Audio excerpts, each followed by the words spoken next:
О культуре, традициях и туристическом потенциале сегодня говорили в стенах Коми Республиканской академии госслужбы. Здесь проходила Всероссийская научная конференция «Краеведческие исследования и наука на европейском северо-востоке России». 120 участников из разных районов Коми выступили с докладами. Самым юным участником стала ученица 3-го класса. Саму же конференцию приурочили сразу к 3 событиям: столетиям Коми и Института народного образования, а также 25-летию Академии госслужбы. Евгения Кладкевич выслушала доклады.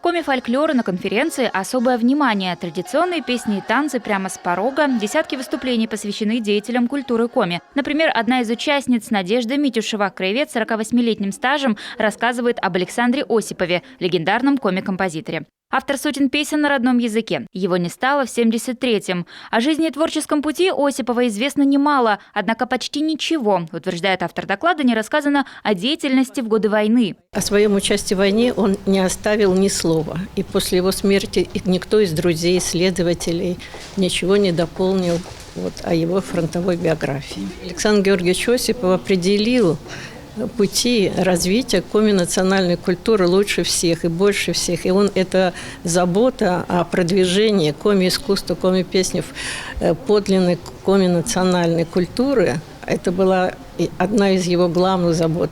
Еще об одном выдающемся, на этот раз политическом деятеле Иване Павловиче Морозове, рассказывает девятиклассница Анастасия Остапова из поселка Первомайский Сысольского района. В столь юные годы девушка много времени уделяет политической истории нашего края. Свой доклад школьница посвятила комсомольскому периоду жизни первого секретаря Коми-обкома. Тема про Ивана Павловича, она всегда была и будет актуальной. Ну а больше я выбрала из-за того, потому что его общественная деятельность широко освещена в средствах массовой информации, а именно его детские, а именно комсомольские годы мало кому известны. И я считаю, что это очень интересно будет услышать. Научная краеведческая конференция на базе Республиканской госакадемии – событие традиционное. Проводят ее раз в 2 года. Участие принимают школьники, студенты и краеведы со всего региона.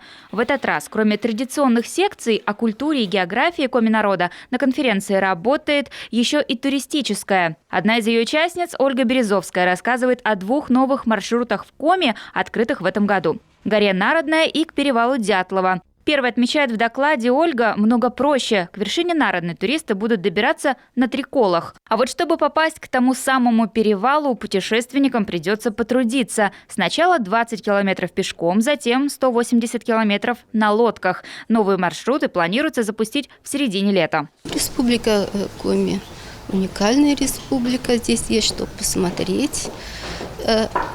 Много достопримечательностей. Но, к сожалению, есть и проблемы. Транспортная недоступность, плохо развита туристская инфраструктура. Здесь объединены вся республика, практически вся палитра. И Ухта, и Сыктывкар, потому что краеведческое движение, оно ширится. Ему на будущий год будет 100 лет нашему коми-отделению, нашему коми-республике. То есть мы вместе с республикой идем, двигаемся, работаем на нее.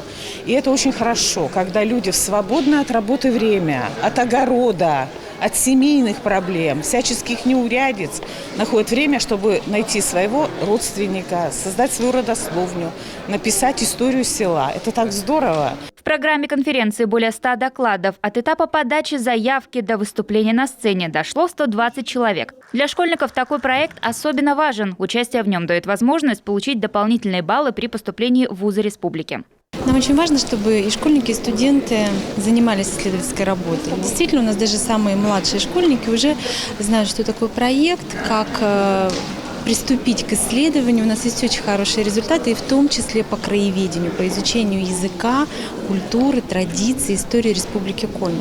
И когда эти труды мы предоставляем возможность, создаем такие площадки, в том числе как такая всероссийская конференция, и когда уже есть возможность представить свой результат, получить заслуженную оценку, добиться определенных результатов, конечно, это прекрасно, что и можно воспользоваться правом получить дополнительный балл при поступлении в некоторые вузы.